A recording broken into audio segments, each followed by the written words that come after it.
Kembali kita membaca firman Tuhan dari 1 Raja-Raja 22 ayat 1 sampai 54. Saya membacanya sampai ayat 27.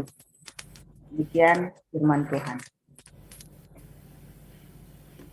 3 tahun lamanya orang tinggal aman dengan tidak ada perang antara Aram dan Israel. Pada tahun yang ketiga, pergilah Yosafat, Raja Yehuda, kepada Raja Israel.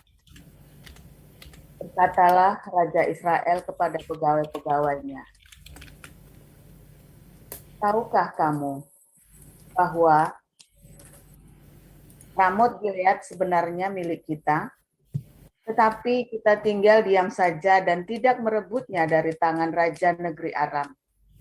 Lalu katanya kepada Yosafat, maukah engkau pergi bersama-sama aku untuk memerangi Ramot Gilead?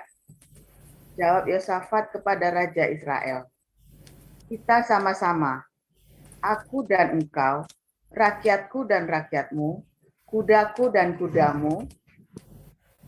Tapi Yosafat berkata kepada Raja Israel, baiklah, tanyakan dahulu firman Tuhan. Lalu Raja Israel mengumpulkan para nabi, kira-kira 400 orang banyaknya. Kemudian bertanyalah ia kepada mereka, apakah aku boleh pergi berperang melawan Ramot Gilead? Atau aku membatalkannya? Jawab mereka, majulah, Tuhan akan menyerahkannya ke dalam tangan raja.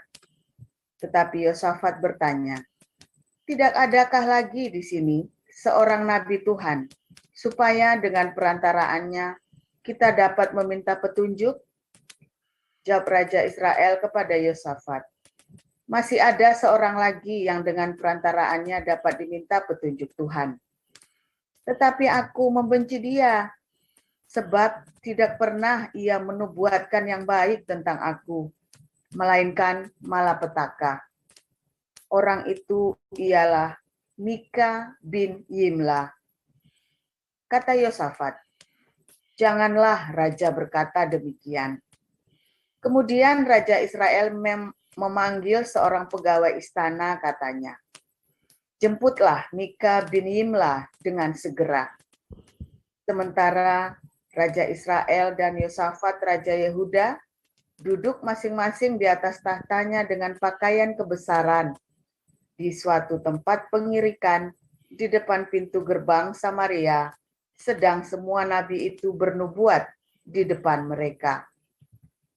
Mata Zedekia bin Kenaana membuat tanduk-tanduk besi, lalu berkata, beginilah firman Tuhan, dengan ini engkau akan menanduk Aram sampai engkau menghabiskan mereka. Juga semua nabi itu bernubuat demikian, katanya, majulah ke Ramot Gilead, dan engkau akan beruntung. Tuhan akan menyerahkannya ke dalam tangan raja. Suruhan yang pergi memanggil Mika itu berkata kepadanya, ketahuilah, nabi-nabi itu sudah sepakat meramalkan yang baik bagi raja. Hendaklah engkau juga berbicara seperti salah seorang daripada mereka dan meramalkan yang baik. Tetapi Mika menjawab, demi Tuhan yang hidup, sesungguhnya apa yang difirmankan Tuhan kepadaku, itulah yang akan kukatakan.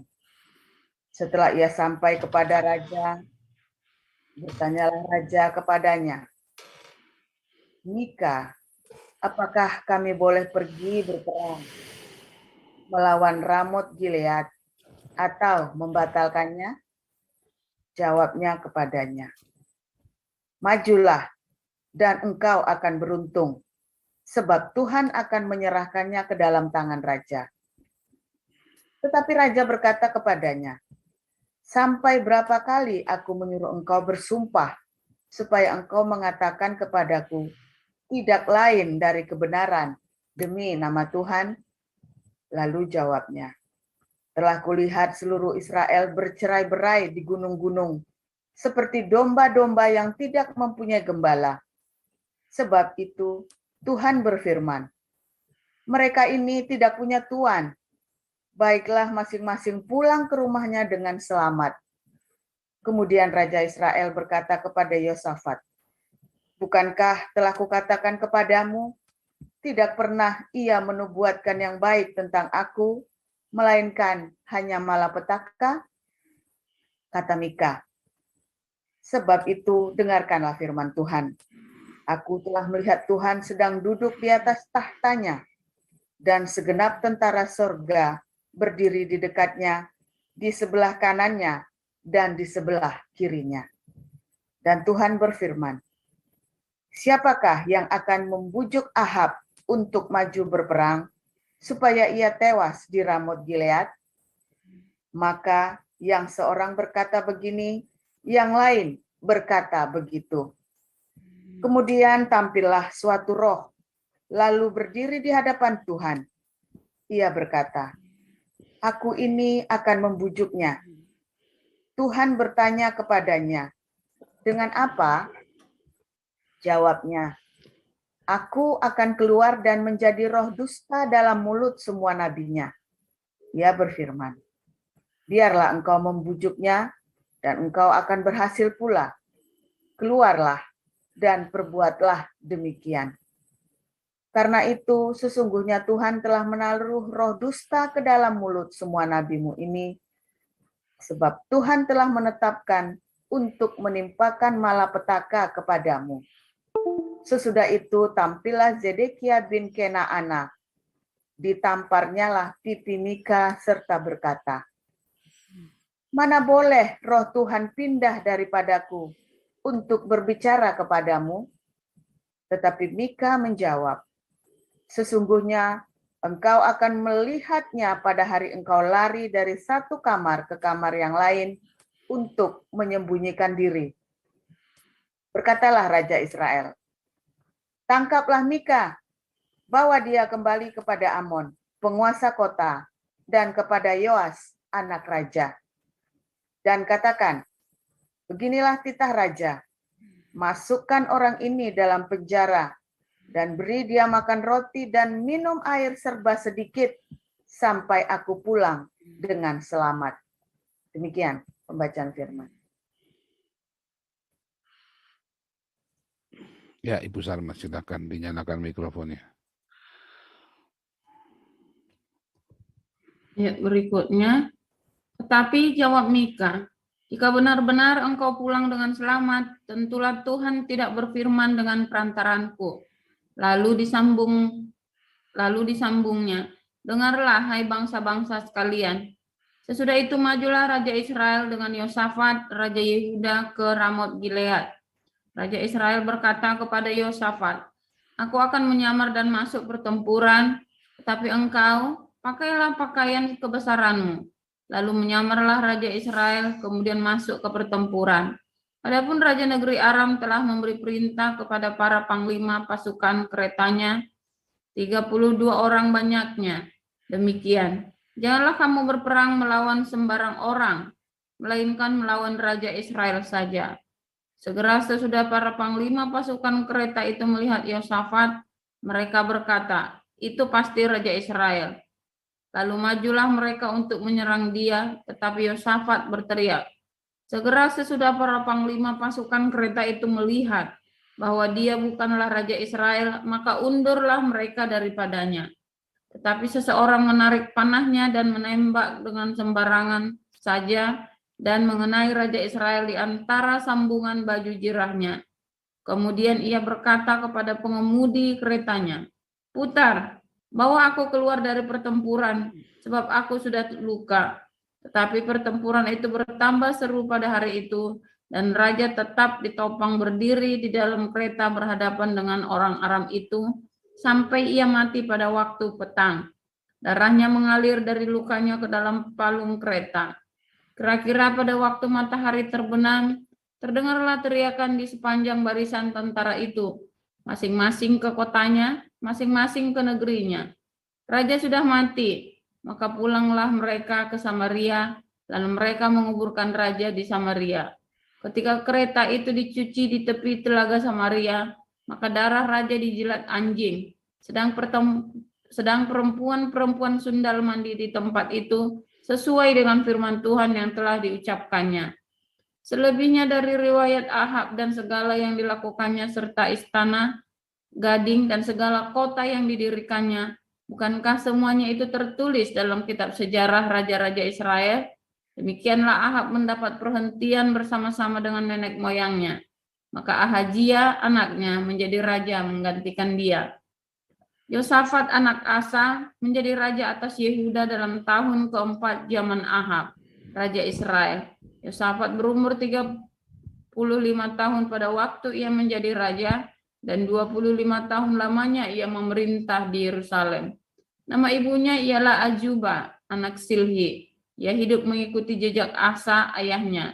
Ia tidak menyimpang daripadanya dan melakukan apa yang benar di mata Tuhan. Hanya bukit-bukit pengorbanan tidak dijauhkan. Orang masih mempersembahkan dan membakar korban di bukit-bukit itu. Dan Yosafat hidup dalam damai dengan Raja Israel. Selebihnya dari riwayat Yosafat dan kepahlawanan yang dilakukannya dan bagaimana ia berperang, bukankah semuanya itu tertulis dalam kitab sejarah Raja-Raja Yehuda? Dan sisa pelacuran bakti yang masih tinggal di dalam zaman Asa ayahnya dihapuskannya dari negeri itu. Tidak ada raja di Edom, karena itu yang menjadi raja ialah seorang kepala daerah. Yosafat membuat kapal-kapal Tarsis untuk pergi ke Ofir mengambil emas, tetapi kapal-kapal itu tidak jadi pergi ke sana, sebab kapal-kapal itu pecah di Ezion Geber. Pada waktu itu Ahazia anak Ahab berkata kepada Yosafat, "Baiklah anak buahku pergi bersama-sama anak buahmu dengan kapal-kapal itu." Tetapi Yosafat tidak mau. Kemudian Yosafat mendapat perhentian bersama-sama dengan nenek moyangnya, dan ia dikuburkan di samping nenek moyangnya di kota Daud, bapa leluhurnya. Maka Yoram anaknya menjadi raja menggantikan dia. Ahazia anak Ahab menjadi raja atas Israel di Samaria dalam tahun ke-17 zaman Yosafat, raja Yehuda, dan ia memerintah atas Israel 2 tahun lamanya. Ia melakukan apa yang jahat di mata Tuhan dan hidup menurut kelakuan ayahnya dan ibunya, dan Yerobeam bin Nebat, yang telah mengakibatkan orang Israel berdosa. Ia beribadah kepada Baal dan sujud menyembah kepadanya, dan dengan demikian ia menimbulkan sakit hati Tuhan, Allah Israel, tepat seperti yang dilakukan ayahnya. Demikian firman Tuhan. Shalom, Pastor Paul. Shalom Pak Enardo. Gimana suara latarnya? Lanjut. Saya lanjutkan pembacaan firman Tuhan dari Yudas 1 ayat 1 sampai 25. Dari Yudas hamba Yesus Kristus dan saudara Yakobus, kepada mereka yang terpanggil, yang dikasihi dalam Allah Bapa dan yang dipelihara untuk Yesus Kristus. Rahmat, damai sejahtera dan kasih kiranya melimpahi kamu. Saudara-saudaraku yang kekasih, sementara aku bersungguh-sungguh berusaha menulis kepada kamu tentang keselamatan kita bersama, aku merasa terdorong untuk menulis ini kepada kamu dan menasihati kamu, supaya kamu tetap berjuang untuk mempertahankan iman yang telah disampaikan kepada orang-orang kudus. Sebab ternyata ada orang tertentu yang telah masuk menyelusup di tengah-tengah kamu, yaitu orang-orang yang telah lama ditentukan untuk dihukum. Mereka adalah orang-orang yang fasik, yang menyalahgunakan kasih karunia Allah kita untuk melampiaskan hawa nafsu mereka, dan yang menyangkal satu-satunya penguasa dan Tuhan kita, Yesus Kristus. Tetapi sekalipun kamu telah mengetahui semuanya itu dan tidak meragukannya lagi, aku ingin mengingatkan kamu bahwa memang Tuhan menyelamatkan umatnya dari tanah Mesir, namun sekali lagi membinasakan mereka yang tidak percaya. Dan bahwa ia menahan malaikat-malaikat yang tidak taat pada batas-batas kekuasaan mereka, tetapi yang meninggalkan tempat kediaman mereka dengan belenggu abadi di dalam dunia kekelaman sampai penghukuman pada hari besar. Sama seperti Sodom dan Gomora dan kota-kota sekitarnya, yang dengan cara yang sama melakukan percabulan dan mengejar kepuasan-kepuasan yang tak wajar, telah menanggung siksaan api kekal sebagai peringatan kepada semua orang. Namun demikian, orang-orang yang bermimpi-mimpian ini juga mencemarkan tubuh mereka dan menghina kekuasaan Allah, serta menghujat semua yang mulia di surga. Tetapi penghulu malaikat Mikael, ketika dalam suatu perselisihan bertengkar dengan iblis mengenai mayat besar, tidak berani menghakimi iblis itu dengan kata-kata hujatan, tetapi berkata, kiranya Tuhan menghardik engkau.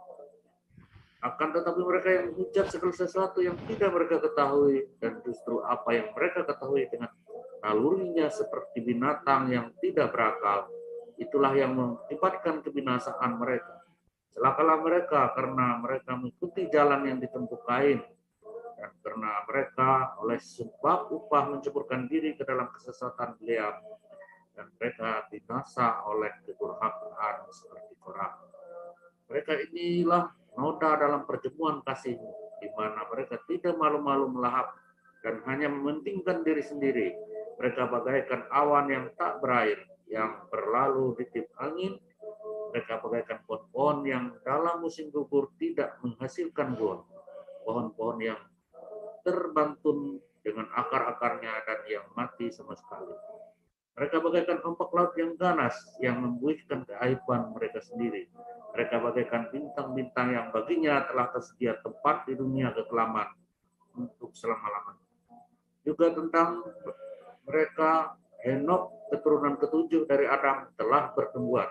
Katanya, sesungguhnya Tuhan datang dengan beribu-ribu orang kudus, hendak menghakimi semua orang dan menjatuhkan hukuman atas orang-orang fasik, karena semua perbuatan fasik yang mereka lakukan dan mereka semua kata-kata nista yang diucapkan orang-orang berdosa yang fasik itu di hadapan Tuhan. Mereka itu orang-orang yang menggerutu dan mengeluh tentang nasibnya, hidup menuruti hawa nafsunya, tetapi mulut mereka mengeluarkan perkataan-perkataan yang bukan-bukan, dan mereka menjilat orang untuk mendapat keuntungan. Tetapi kamu, saudara-saudaraku yang kekasih, ingatlah akan apa yang dahulu telah dikatakan kepada kamu oleh rasul-rasul Tuhan kita, Yesus Kristus. Sebab mereka telah mengatakan kepada kamu, menjelang akhir zaman akan tampil pengejek-pengejek yang akan hidup menuruti hawa nafsu kepusikan mereka. Mereka adalah pemecah belah yang dikuasai hanya oleh keinginan-keinginan dunia ini, dan yang hidup tanpa Roh Kudus. Akan tetapi kamu, saudara-saudaraku yang kekasih, bangunlah dirimu sendiri di atas dasar imanmu yang paling suci, dan berdoalah dalam Roh Kudus. Peliharalah dirimu demikian dalam kasih Allah, sambil menantikan rahmat Tuhan kita, Yesus Kristus, untuk hidup yang kekal. Tunjukkanlah belas kasihan kepada mereka yang ragu-ragu, selamatkanlah mereka dengan jalan merampas mereka dari api. Tetapi tunjukkanlah belas kasihan yang disertai ketakutan kepada orang-orang lain juga, dan bencilah pakaian mereka yang dicemarkan oleh keinginan-keinginan dosa. Bagi Dia yang berkuasa menjaga supaya jangan kamu tersandung, dan yang membawa kamu dengan tak bernoda dan penuh kegembiraan di hadapan kemuliaan-Nya. Allah yang Esa, Juru Selamat kita oleh Yesus Kristus, Tuhan kita, bagi Dia adalah kemuliaan, kebesaran, kekuatan, dan kuasa sebelum segala abad, dan sekarang, dan sampai selama-lamanya. Amin. Amin. Luar biasa. Firman Tuhan selalu baru ya bagi orang-orang yang selalu setia dengan firman yang original ya. Suara-suara Tuhan yang original. Rema itu yang original, bukan rema dari yang lain ya, bukan hasil dari ilusi, tapi benar-benar rema dari firman Tuhan yang tertulis. Kalau Anda tidak setia kepada yang tertulis, maka nanti remanya salah. Ya, akhirnya ngarang-ngarang sendiri. Luar biasa. Ini ada ini Pak Nardo makin keras ya Pak di belakangnya ya Pak. Luar biasa ya perjuangan ya Pak. Dulu sepi-sepi aja ya Pak rasanya, tapi ini makin lama makin keras. Heran juga. Mungkin sudah tahu kali Pak Enardo ini suka membaca firman, jadinya dikerasin sekarang. Itu namanya prasangka, ya. Nggak boleh. Ya, pokoknya makin keras ya, di mana-mana mereka itu memang merajalela. Ya, oke. Firman Tuhan itu ya, zaman para nabi itu sangat sakral ya. Kalau nabi sampai mengucapkan firman Tuhan itu, kalau salah bisa dibunuh. Tetapi di zamannya Raja Ahab ini, para nabi itu banyak sekali yang suka bernubuat palsu ya. Hobi bernubuat palsu. Apa bedanya dengan zaman sekarang? Zamannya Raja Ahab, orang-orang akan cerita yang baik-baik semua. Nubuatan yang baik-baik yang menyenangkan hatinya raja. Supaya raja itu senang. Nanti kalau salah, tinggal jawab, oh itu karena ini, karena itu mah gampang, alasannya banyak kalau bikin, ya kan? Nubuatan itu kalau salah itu jawabannya gampang banyak. Ya, mengkoreksinya itu banyak, oh karena ini, karena itu. Tapi ya kalau apa namanya, ada orang mengatakan kebenaran, wah itu bahaya itu. Nggak boleh beda, pokoknya suaranya sama yang mereka katakan. Supaya nubuatannya confirm. Kalau salah cari alasan sama-sama. Ya. Nah, zaman sekarang nubuatannya beda. Yang jelek-jelek malah sekarang ya. Kalau dulu itu umurnya bagus-bagus supaya raja senang, sekarang nubuatannya jelek-jelek supaya jemaat senang. Karena jemaat itu lebih senang dengar nubuatan yang jelek. Naga merah yang masuk ke rumah-rumah. Naga merah masuk ke rumah-rumah ngapain coba? Nyulik kolor hijau. Ya kan? Maling kolor merah apa nyuri kolor hijau.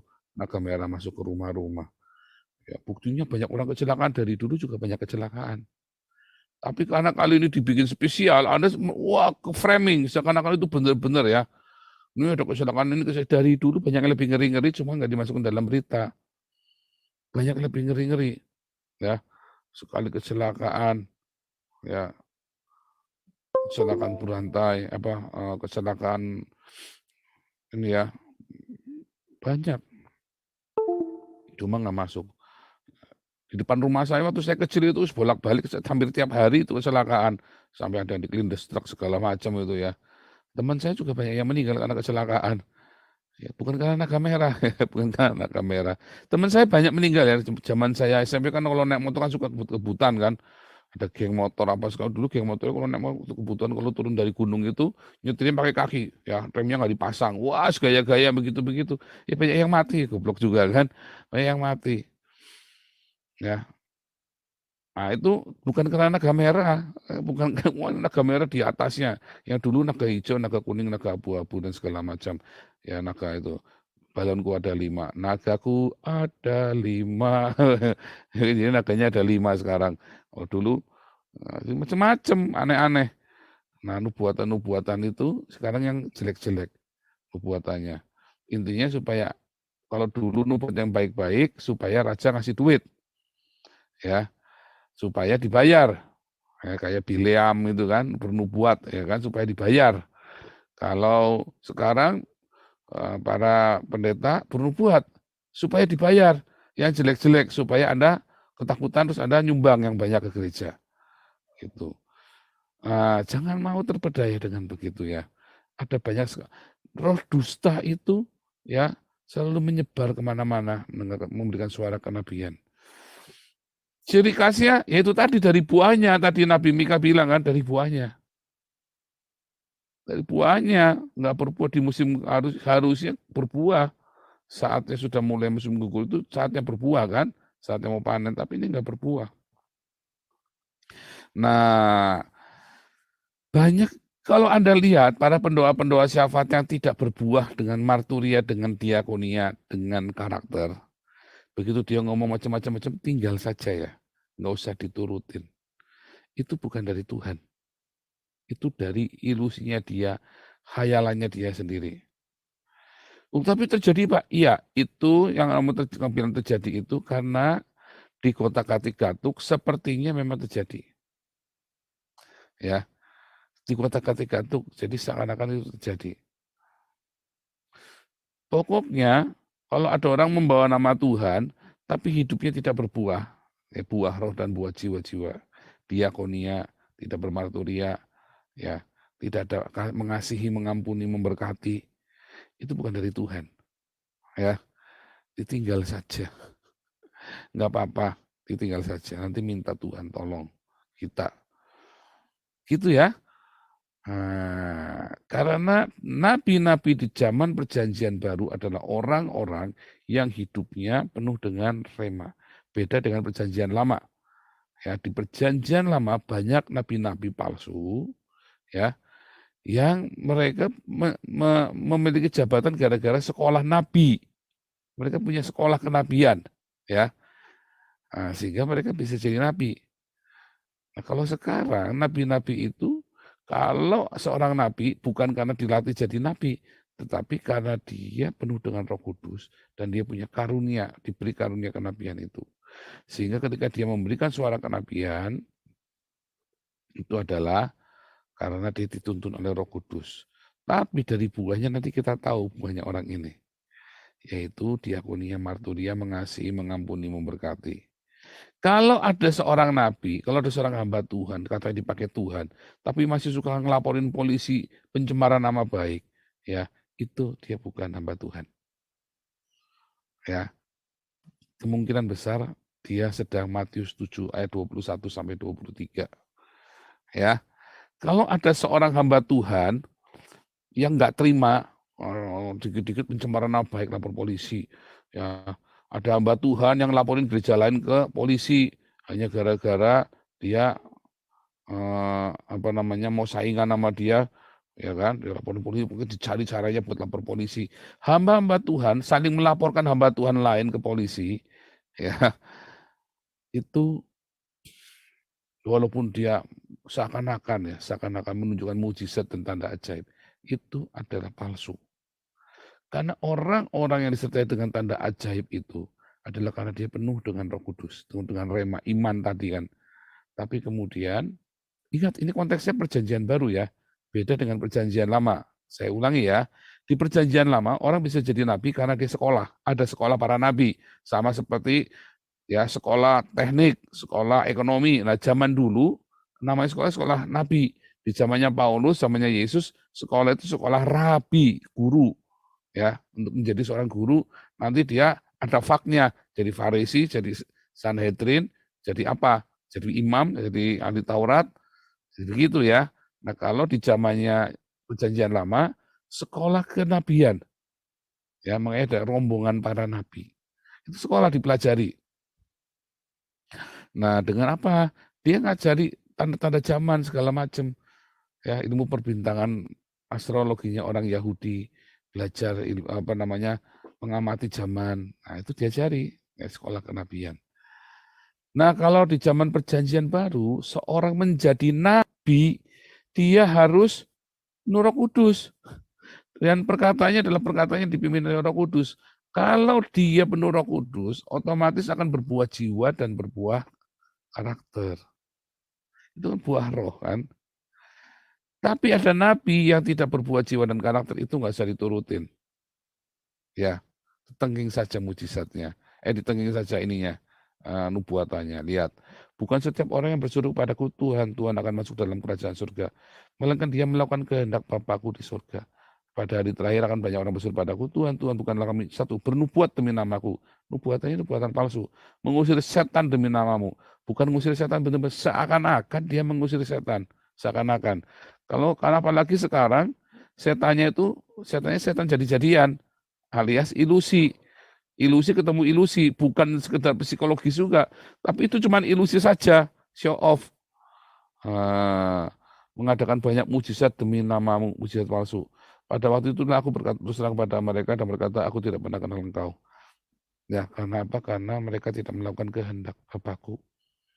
Para nabi palsu ini, para pendeta palsu ini tidak melakukan kehendak Bapa di surga. Kalau ada seorang pendeta, ya, lalu melaporkan ya orang lain karena pencemaran nama baiknya dia, kemungkinan dia tidak masuk surga loh. Kemungkinan. Artinya tidak ada pengampunan di hatinya orang ini walaupun mulutnya ngomongnya mengampuni. Kalau ada seorang pendeta ngelaporin adiknya sendiri ke polisi dan mau memenjarakan adiknya sendiri, kemungkinan pendeta ini tidak masuk surga loh. Karena pendeta ini tidak ada kasih. Karena sebagaimana dia mau diampuni oleh Tuhan, dia harus memberikan pengampunan itu sebesar-besarnya bagi orang lain. Saya mengampuni tapi proses hukum tetap berjalan, itu salah. Yang namanya mengampuni ya mengampuni. Nanti kamu dibilangi sama Tuhan Yesus kan, iya aku mengampuni kamu tapi proses hukum tetap berjalan. Tetap masuk neraka maksudnya ya kan. Iya kamu diampuni tapi proses hukum tetap berjalan. Nah itu, kalau kamu ngomong gitu sama saudaramu, maka Tuhan juga ngomong begitu sama kamu nanti di akhir zaman. Ya kan? Itu, paham ya? Nah, lalu bagaimana kita Pak? Lihat ya, ada 3 tadi ya, dosa Kain, dosa Bileam, dosa Korah. Ya, dosa Kain. Karena ibadah ya, posesif. Aku nggak dapat, kamu nggak dapat. Itu dosanya Kain. Kalau aku nggak dapat, kamu juga nggak dapat. Hidupnya dipenuhi dengan hawa nafsu. Ya, berebut Damaris. Kalau saya nggak dapat, kamu juga nggak dapat. Ada yang begitu ya, jangan ya. Itu dosa Kain. Ya, itu tes suka yang tidak dapat dikendalikan. Kita sama-sama mau berdiakonia, berbuat baik. Daripada berebut, yuk mau diambil saja, bilang baik-baik. Saya kasihkan, boleh. Ya, boleh cari dana sendiri. Nanti saya bikin yang lain. Nanti penatua juga paling boleh, nanti kita bikin yang lain juga. Ya boleh diambil alih ya, boleh. Tapi dananya ya harus dihabiskan dulu, untuk kasih makan dulu ya. Rekeningnya ditutup, ganti lagi yang baru. Supaya jelas dong, itu kan masalahnya pertanggungjawaban laporan keuangan. Ya, jangan nanti kita yang kumpulin duitnya terus kalian pakai. Ya dihabis-habisin. Karena kan banyak orang tidak suka membuka rekeningnya di masyarakat. Beda kalau di kita kan aturannya harus dibuka rekeningnya. Ya, semuanya sudah tuntas saya buka rekeningnya ya. Rekening-rekening yang ditagih itu sudah saya buka semua rekeningnya. Ya, nggak ada yang ketinggalan. Ya, luar biasa kan? Itu kalau kita memang niat. Kita itu memang itu sudah kita niatin ya. Sudah kita niatin, bukan iseng. Kita ini melakukan gini bukan iseng-iseng. Saya nggak dapat, kamu nggak dapat. Oh enggak, kita nggak begitu. Kita tetap jalan. Ya. Tapi ada orang yang saya nggak dapat, kamu nggak dapat. Nah itu tadi ya dosa Kain itu loh. Ya, kalau dia nggak diterima persembahannya, Habil juga jangan. Posesif, cemburu. Ya, rasa cemburu, dengki yang luar biasa. Tes suka yang tidak terkendali, hawa nafsu yang tidak terkendali. Ya, tapi ada lagi dosanya Bileam. Dosa Bileam itu dia berjual beli agama. Ya, dia jual beli agama. Dia menggunakan agama untuk cari uang, untuk memanipulasi rakyatnya. Ya, hamba-hamba Tuhan sekarang gereja itu bisnis gereja ya, masjid apa segala macam itu dibisniskan ya, serius itu dibisniskan. Makanya akhirnya umatnya jadi tidak karu-karuan, nggak menemukan kebenaran. Makanya carilah komunitas yang berdiakonia dan bermarturia, yang hamba Tuhannya hidupnya sederhana. Yang hamba Tuhannya tidak hedonisme, tidak hidup mewah. Tadi kalau Anda mengejar hedonisme, ya, kalau Anda mengejar kemewahan, maka kalau hamba-hamba Tuhannya mewah, jemaatnya bingung, ya, jemaatnya bingung. Karena ada orang-orang pendeta-pendeta yang masuk dengan pakaian perlente, atau hamba-hamba Tuhan atau apologet masuk dengan pakaian perlente, lalu atau dengan segala macam, terus ya cerita macam-macam, transfer rekening sekian, hati-hati ya, hati-hati. Terus gaya hidupnya dia luar biasa. Hati-hati ya, tiba-tiba terjadi perubahan gaya hidup. Dan dia akan menjual suara nubuatan itu. Suara kenabian itu dia akan jual. Suara kenabian itu macam-macam ya. Suara kenabian itu macam-macam. Tetapi orang-orang yang lemah imannya, akhirnya keseret juga. Ikut, wah, ikut tertakjub-takjub, terkagum-kagum. Karena dia lemah imannya. Karena dia nggak rajin baca Alkitab. Atau dia rajin baca Alkitab, tapi cara bacanya ngawur. Makanya ikut kelas evangelis. Ya, wah kan, pesan sponsor lagi cari duit. Oh enggak. Ya, Anda belajar yang sungguh-sungguh. ya firman Tuhan. Banyak yang kaget-kaget ya selama ikut kelas evangelis. Bulan Maret kita buka lagi kelas evangelis ya, bulan Maret. Banyak yang kaget-kaget. Ternyata simpel sekali cara baca Alkitab. Tetapi ternyata apa yang di gereja itu beda banget dengan yang saya ajarkan. Beda banget. Karena simpel sekali, gereja bikin ruwet. Terus kemudian para nabi di gereja bernubuat, para pendoa syafaat bernubuat yang aneh-aneh. Kalian tambah takut di perwasitan kalian, sini nggak dapat apa-apa. Makanya diajarin bagaimana kalian bisa menguji suara-suara kenabian ini. Ya, dari firman Tuhan yang tertulis. Ya kan, firman Tuhan kan seperti pedang bermata dua, Ibrani 4. Ya kan, memisahkan pertimbangan-pertimbangan akal budi dengan pertimbangan rohani kita. Dari mana yang itu hasil ilusi, mana yang memang dari Tuhan? Dari yang tertulis. Nubuatan-nubuatan itu. Ya, kalau bilang naga merah ya di atas Indonesia. Kalau naganya saja sekarang masih ditawan, ya kan? Naganya belum nanti dari zaman baru dilepas lagi nanti. Dilepas, nanti ditawan lagi, dilepas lagi 1000 tahun. Ya. Terus dosa Korah, yaitu keserakahan uang. Ya, keserakahan uang dan memberontak. Enggak suka dengan kebenaran. Mereka memberontak. Mereka mau uang. Intinya pokoknya dalam komunitas-komunitas mereka itu tujuan akhirnya adalah untuk mengumpulkan uang, keserakahan itu. Nah, di Damaris ini kita peluangnya kecil kalau Anda mau serakah begitu. Karena kita selalu berkala update SOP, terus kita riset. Makanya banyak orang yang kecewa terus jadi barisan sakit hati karena nggak bisa menguruk uang dari Damaris. Ya, Anda serius ya. Terus kemudian mereka kumpul jadi satu, musuh sama musuh yang tadinya musuhan kumpul-kumpul buat melawan Damaris. Nah, itu begitu ya. Karena banyak sekali orang berusaha mengambil uang dari Damaris, tapi kita nggak bisa. Banyak sekali orang berusaha mengambil kesempatan dari komunitas itu dengan menghimpun dana buat dirinya sendiri. Ya kalau Anda membiarkan dengan keuangan yang tidak terbuka, ya akan terjadi. Tapi kalau keuangan itu selalu dibuka, ya nggak bisa. Makanya kita di open. Jangan Pak, nanti dulu sempat di kiri ya. Jangan dibuka Pak, nggak bisa, kita buka. Kalau Anda takut nyumbang, ya jangan, nggak usah nyumbang. Anda lebih takut nama Anda tertulis di situ karena kita buka, apa Anda lebih takut uang itu nanti digelapkan oleh tempat. Nah itu pilihan Anda. Kalau rekening tidak dibuka, uang Anda bisa digelapkan sama dia. Tanpa Anda tidak berdaya. Tapi kalau rekening itu dibuka, nama Anda, tapi kan yang namanya Subroto, emang di dunia ini cuma satu yang namanya Subroto. Ya kan? Subroto. Apakah Subroto yang itu? Kan belum tentu kan? Nah, jadi nggak usah resah. Lebih baik rekening itu dibuka terang-terangan daripada rekening itu ditutup diam-diaman. Ruang Anda juga nggak jelas. Iya kan? Sebenarnya kan begitu. Kalau Anda takut ya nggak usah. Jangan. Dulu kita pernah digiring untuk ditutup gitu. Saya nggak mau, nggak boleh, tetap harus dibuka. Harus dibuka rekeningnya itu. Uang masuknya jumlah berapa semua supaya orang tahu. Saldonya juga berapa supaya tahu. Jangan ada yang ditutupi. Nah itulah.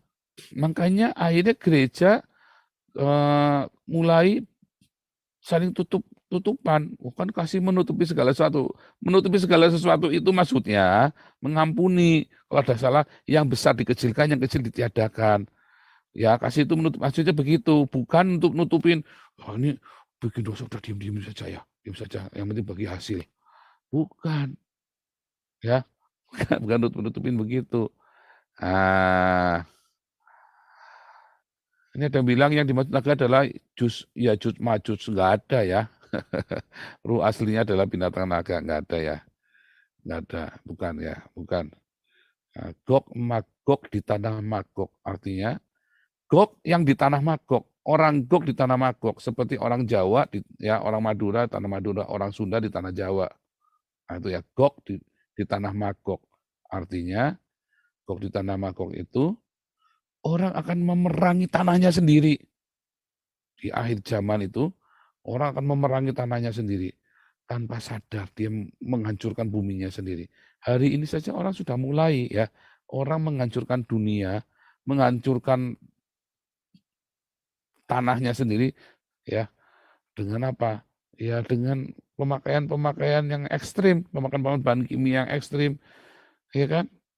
Corona itu bukan dibuat oleh manusia ya, tapi dampak dari apa yang dibuat manusia.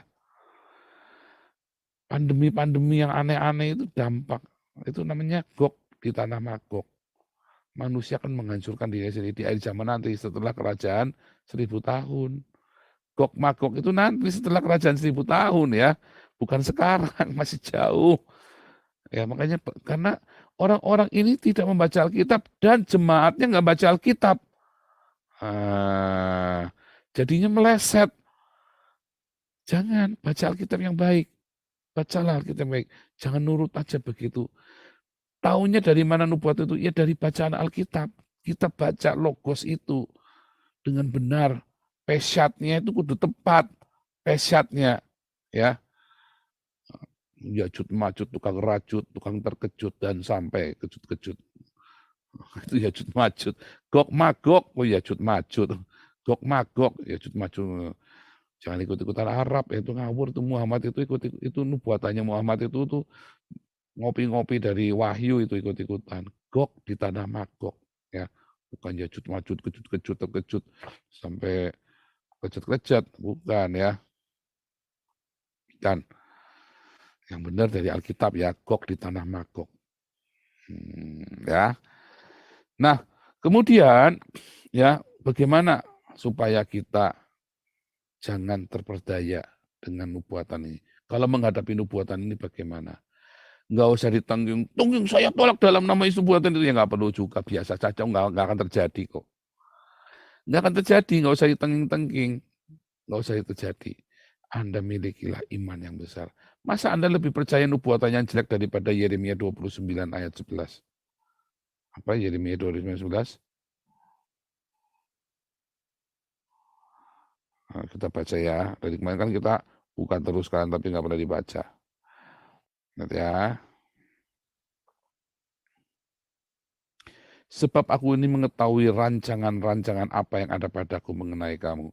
Demikianlah firman Tuhan, yaitu rancangan damai sejahtera dan bukan rancangan kecelakaan untuk memberikan kepadamu hari depan yang penuh harapan. Itu sudah mulai hamba Tuhan, aku takutin meden-medeni kamu. Ya, Anda percaya ini. Jangan percaya hamba Tuhan itu. Apalagi kalau hamba Tuhan itu nggak berdiakonia. Ya, hamba Tuhan itu tidak bermarturia dan berdiakonia. Tidak mengasihi, mengampuni, memberkati, malah ngelaporin ya sesama orang Kristen ke polisi gara-gara pencemaran nama baik. Itu nggak usah didengar. Ya, nggak usah didengar.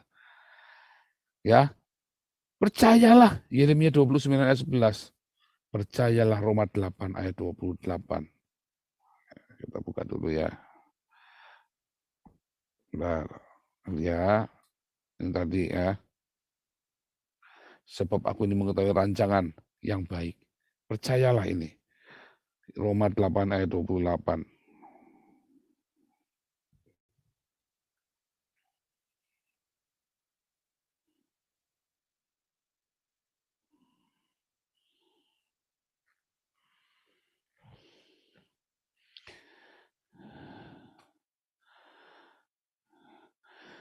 Allah turut bekerja dalam segala sesuatu untuk mendatangkan kebaikan bagi mereka yang mengasihi Dia. Makanya mengasihi Tuhan dengan sungguh-sungguh, jangan takut. Bagaimana mengasihi Tuhan? Bagaimana cara mengasihi Tuhan? Nah, kan sudah diajarin. Ya, mengasihi Tuhan itu bukan datang ke gereja tiap hari, bukan jadi WL, bukan jadi penerima tamu, bukan. Mengasihi Tuhan itu ketika Anda memberikan makan kepada musuh-musuhmu. Ya. Saya itu memberi makan musuh-musuh siapa? Musuh saya. Orang-orang Islam. Yang mau berusaha membunuh saya malah kita kasih makan. Ya kan? Siapa yang paling hina di hidupmu? Itu yang kita kasih makan. Ya. Jadi jangan jemu memberi, oh biar mampu saja Pak. Nah berarti Anda tidak mengasihi Tuhan tuh. Kita disuruh mengasihi musuh-musuh kita. Ya. Makanya jangan ngutukin musuh-musuhmu. Jangan dikutukin. Kasihi dia. Karena Tuhan, bukan dia orangnya nyebelin, pengennya kita pelintir kepalanya, pengen kita tabokin, ya. Ilmu nggak seberapa, otak nggak seberapa, harta nggak seberapa, gundulmu segua beli. Nah, tetapi saya mengasihi, karena apa? Kan disuruh sama Tuhan Yesus, ya kan? Saya mengasihinya karena Tuhan, bukan karena dia mah nggak layak untuk dikasihi. Tapi karena Tuhan Yesus, ya, karena Tuhan Yesus, demi Tuhanku Yesus, maka aku tetap mengasihi orang-orang ini. Gitu. Maka rancangan yang baik dari Tuhan, maka segala sesuatu yang baik dari Tuhan akan terjadi dalam hidup kita. Ya, jadi jangan mau di-framing sama nubuatan-nubuatan itu. Nanti ada seorang ini ya, ada orang di kita sampai takut ya mau pergi keluar kota gara-gara dengar nubuatannya Tony Daud. Nggak usah takut, pergilah dengan damai sejahtera. Gitu ya, sampai ada orang sampai takut ya, kan dengar sampai mau pergi kemana-mana takut karena dengar nubuatan Tony Daud. Saya bilang, kalau kita percaya Tuhan Yesus, ya nanti kita dijaga sama Tuhan. Makanya kasihilah musuhmu, hiduplah di dalam rema. Nanti kita dengar sendiri suara Tuhan, jangan ngandelin suara Tuhan dari orang lain. Malah kita bisa uji suara Tuhannya dari orang lain. Ya, saya ngamatin orang-orang hamba Tuhan yang sering bernubuat ini banyak yang meleset loh. Kelenteng itu lebih tepat nubuatannya. Kenapa? Karena kelenteng itu berdiakonia. Sementara orang-orang ini nggak berdiakonia. Semua agama kalau melakukan diakonia dengan sungguh-sungguh, maka ada tuntunan Tuhan di situ loh. Walaupun tuntunan Tuhannya itu dengan caranya masing-masing. Sang welas asih itu akan menuntun. Masalah diselamatkan di sorga itu nanti. Yang penting di bumi ini itu adalah hukum alam semesta. Masalah tentang surga neraka itu nanti ya. Tapi kita lagi cerita hukum alam semesta. Sang cinta itulah sistem. Agape itu adalah pemilik sistem hukum semesta ini ya. Sistem hukum kita itu, sang agape itu adil sekali. Adil sekali, nggak bisa dibohongin. Cinta itu nggak bisa dibohongin ya. Siapa nabur dia menuai, karena cinta. Siapa nabur dia nuai. Nah, begitu ya, supaya Anda jangan menuai. Ya, kalau Anda belum mengenal cinta itu, Anda datang sama sang cinta, Yesus Kristus. Tapi kalau Anda sudah hidup di dalam cinta, Anda masih menyimpan kebencian, kemarahan, maka tidak ada lagi penebusan. Anda kudu tabur ya tuai. Dan Anda akan menuainya lebih berat, karena Anda sudah mengerti kebenaran. Gitu ya. Nah, makanya jangan takut dengan nubuatan-nubuatan buruk, nggak usah ditenging-tenging, nggak usah di apa namanya diteriak-teriakin ya. Nggak usah. Fokus saja, yang cool saja. Kalau Anda merasa gak nyaman, ya Anda pikir keluar dari pikiranku, ngomong. Kalau perlu begitu ya, statement. Ya, nubuatan jelek, perkataan jelek keluar dari kepalaku dalam nama Yesus. Ngomong, dalam nama Yesus, aku tenggihin, mau jadi rocker Anda. Kan sampai ceritan begitu. Jangan, gak usah. Yang cool, kayak Tuhan Yesus kalau ngusir setan cool itu loh. Dalam nama Yesus pergi. Kayak dulu pendeta Yaya Sila saya in memoriam. Kalau ngusir setan nggak pakai jeritan ya, cool banget real ya. Ya tenang ya. Dalam nama Yesus setan pergi. Wah cuman gitu doang dia. Setan pergi. Nggak jujuritan. Nggak perlu begitu. Ya, nah itu pendeta-pendeta sekarang mah itu ilmunya kurang tuh kalau yang sampai begitu-begitu itu. Dulu yang pendeta Yaya Sila dalam nama Yesus setan pergi. Pergi. Yang nggak pakai hasil, makanya nggak menarik. Karena nggak jadi tontonan kan. Pergi tiba-tiba pergi dia melongo, pergi. Loh, saya ada di mana Om? Loh, nggak tahu kamu tadi kesini sama siapa? Loh nggak tahu Om sama siapa? Nah, gitu ya. Tuhan Yesus membuka pikiran Anda dengan rema. Makanya setia sama logos, diakonia, marturia, mengasihi, mengampuni, memberkati. Rema itu kan tinggal tetap dalam hidupmu dan akan bergema. Sehingga kamu nggak perlu cari-cari nabi-nabi minta dinubuatin, minta wah, nggak usah hunting kemana-mana cari nabi. Nanti kejeblos suatu ketika kamu. Ya, cari ini pendoa syafaat bilangnya apa? Harusnya Anda sendiri yang langsung sama Tuhan Yesus. Dengan cara itu tadi, rami logos itu tiap hari dengan apa langsung lakukan diakonia marturia. Nah, supaya itu tinggal tetap, triggernya sudah benar diakonia marturia. Supaya tinggal tetap Anda harus sangkal diri pikul salib setiap hari. Nah, itu nanti akan rema itu akan menguat. Nanti Anda membaca Alkitab itu kayak nonton film itu keluar. Dan Anda bisa ngerti gema suara Tuhan di dalam ekonya suara Tuhan di telingamu. Itu mudah sekali dan itu memang begitu caranya. Ya, dan saya sudah membuktikannya. Bukan harus langsung wah kelecut tumbang-tumbang baru malah salah itu nanti Saya nggak bilang semuanya salah, tapi nanti malah salah 90% nanti jadi salah. Ya. Jadi begitu ya, jadinya ya, jangan hati-hati ya pagi ini kita belajar. Jangan Anda digentarkan dengan nubuatan naga merah. Enggak ada itu ya. Enggak ada. Enggak yang begitulah ya. Naga merah padam apa segala macam. Enggak usah itu tuh. Naga merah padam itu kayak ularnya mitos-mitos begitu. Enggak usah ya, enggak usah pikiran begitu. Oh, tapi yang lain juga itu sama tadi nabi-nabi palsu tadi 400 nabi nubuatannya bisa sama. Itu enggak beda. Oke, kalau Anda di dalam Tuhan Yesus, Anda tidak perlu takut dengan naga merah, kuning, hijau, di langit yang biru. Anda nggak perlu takut, ya. Meletus naga hijau dor, Anda nggak perlu takut. Pokoknya Yeremia 29 ayat 11, Roma 8 ayat 28. Aku mengasihi Tuhan Yesus. Dengan apa? Mengasihi musuhmu. Kalau kamu tidak mengasihi musuhmu, jangankan naga merah. Ya, nggak usah naga merah, ya. Kolor hijau pun akan datang ke rumahmu, nggak usah sampai naga merah. Kolor hijau pun akan di Bandung itu kan datang ke rumahmu si kolor hijau itu. Kalau Anda tidak mengasihi Tuhan Yesus dengan sungguh-sungguh, kalau Anda tidak mengasihi musuhmu itu ya itu tadi. Kolor hijau pun datang, nggak usah naga merah. Nanti kolor merahnya dicuri sama itu tetangga. Wah, mungkin begitu ya. Nanggap ya. Serius ya, saya ini ngomong bercanda tapi serius ya. Nggak perlu takut ya. Saya berapa kali, wah dinubuatin nanti akan begini, wah saya tenang-tenang saja. Wah, sionya jiong, tenang saja. Yang penting saya ikuti hukumnya Tuhan. Akil balik, pindah. Bar mitzvah, pindah. Jadi jangan takut ya. Nanti kalau dia naga merah dinyanyiin. Merah, kuning, hijau, di langit yang biru. Gitu ya. Gitu ya. Jangan takut.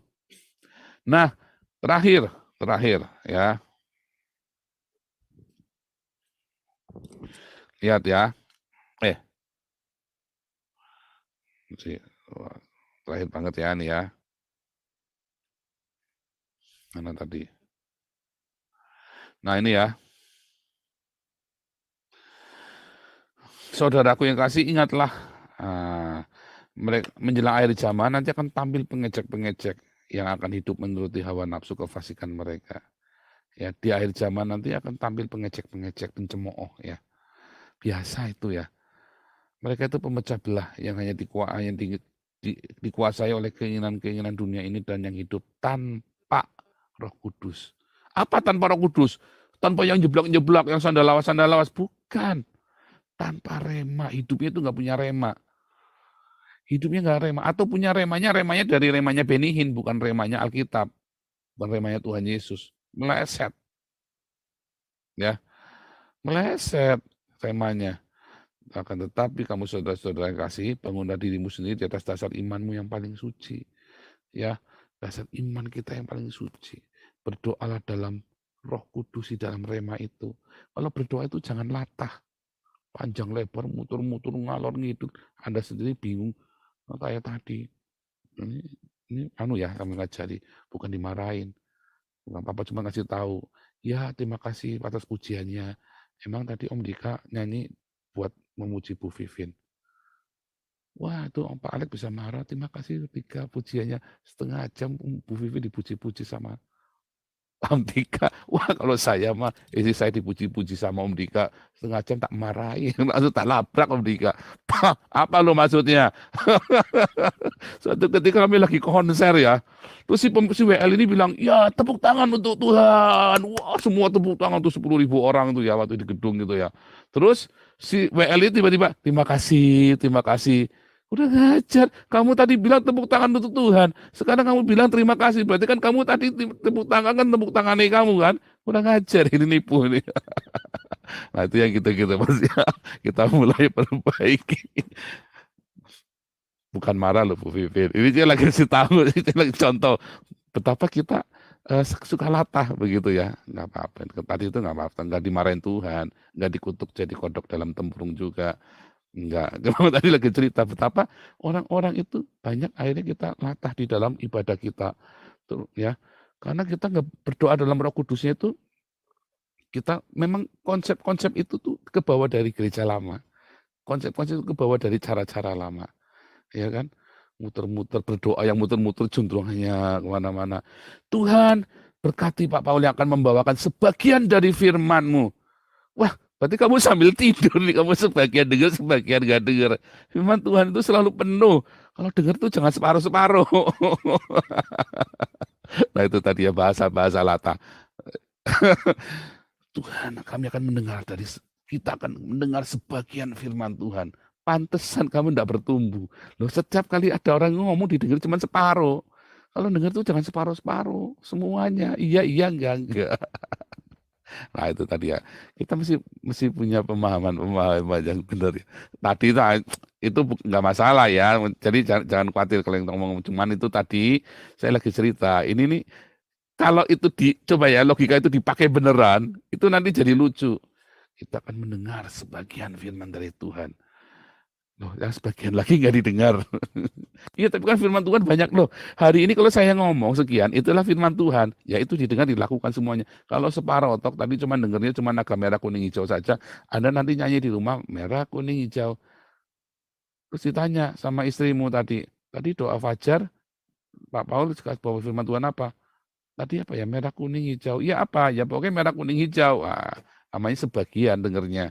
Soalnya tadi kan sambil ngantuk-ngantuk 3 rakaat kan. Gitu ya. Haleluya. Nah,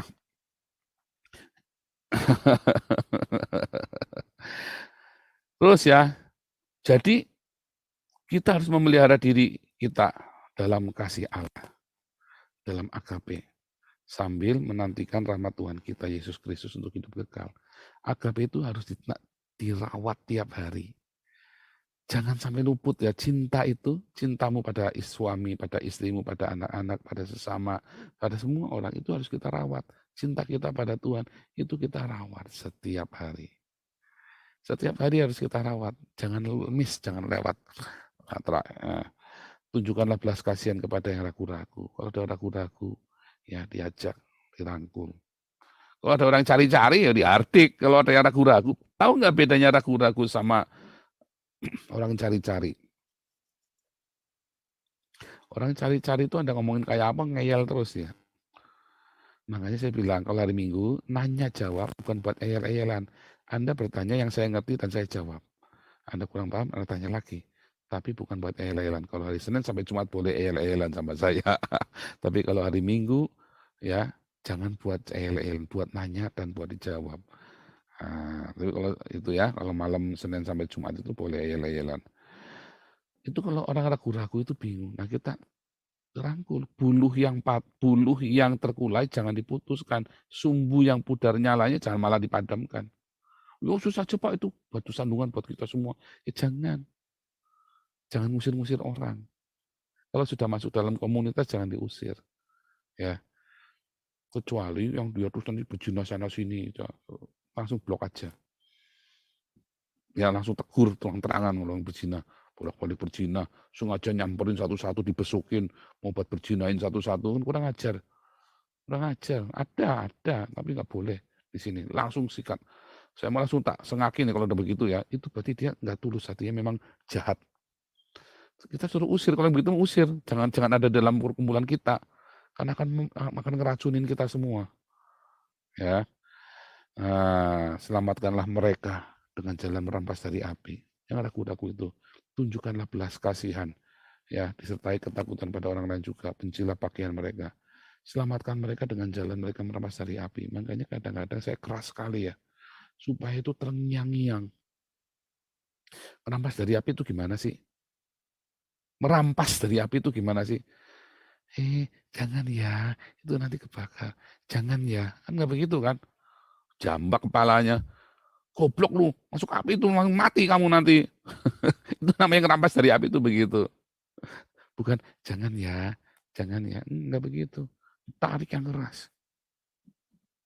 Kaget orangnya kadang-kadang ngamuk. Itu loh ada api, mati nanti kamu. Wah, gitu ya. Itulah kita yang merampas dari api. Lempar pakai batu kalau perlu. Digablok itu kalau perlu buat menyelamatkan dia. Kayak Amsal kan bilang kan, seorang sahabat memukul itu buat nyelamatin dia. Seorang musuh itu mencium dengan berlimpah-limpah. Ya, oke ya. Hari ini lama lagi ya, nggak apa-apa ya.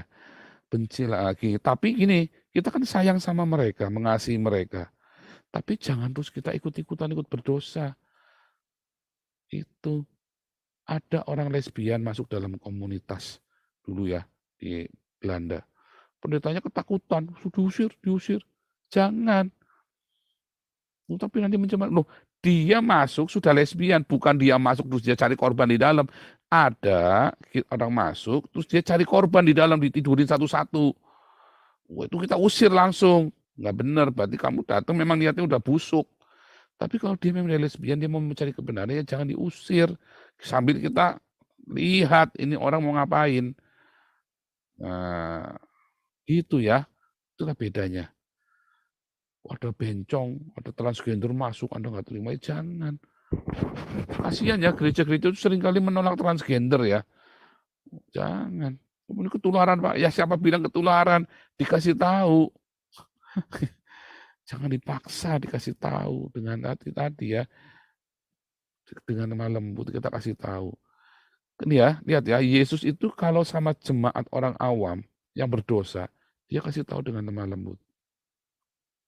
Kalau sama orang Farisi dan ahli Taurat sama pendeta-pendeta lah gitu ya, hajar, jebret. Tetapi ada orang yang melakukan dosa berulang-ulang, ya itu juga jangan. Kalau sudah masuk dalam komunitas kita ajarin dia. Ya. Tapi jangan kalau ada sudah masuk, jangan dia sengaja nidurin ya dalam dosa seks itu ya diusir, jangan datang lagi ya. Kami nggak bisa terima. Tapi kan Yesus nggak bilang usir. Oh enggak, kita harus jauhkan dari orang ini, dari kecemaran ini. Ya, serahkanlah pada iblis supaya jiwanya bisa diselamatkan. Itu ya, Tuhan Yesus memberkati.